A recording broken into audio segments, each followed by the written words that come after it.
ការឈឺចាប់មិនអាចត្រឹមមួយផ្លែតអោបងប្អូនអើយគេឆ្លៀនពីដីយើងអោបងប្អូនអើយគេឆ្លៀនពីដីយើង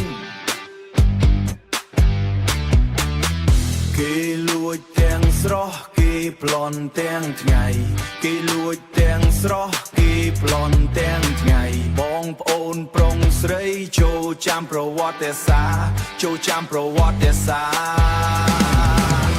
ថ្ងៃនេះយើងឈឺចាប់រហូតដល់ស្លាប់នៅចាំឲ្យច្បាស់ពួកចោលឆ្លៀនពៀនពួកផ្ទះលេខពីពួកចោលពួកជាលួចពួកប្លន់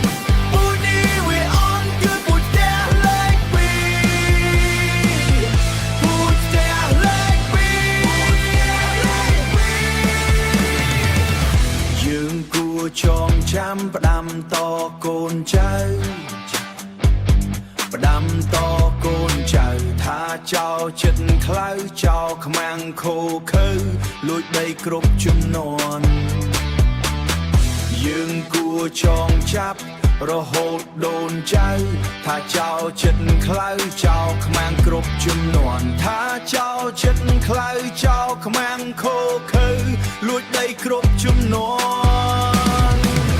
ថ្ងៃនេះយើងឈឺចាប់រហូតដល់ស្លាប់នៅចាំឲ្យច្បាស់ពួកចោលឆ្លៀនពៀនពួកផ្ទះលេខពីពួកចោលពួកជាលួចពួកប្លន់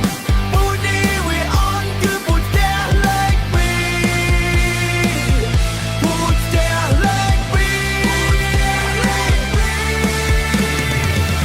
ចូលយើងទាំងអស់គ្នាឈប់ទិញទំនិញចោល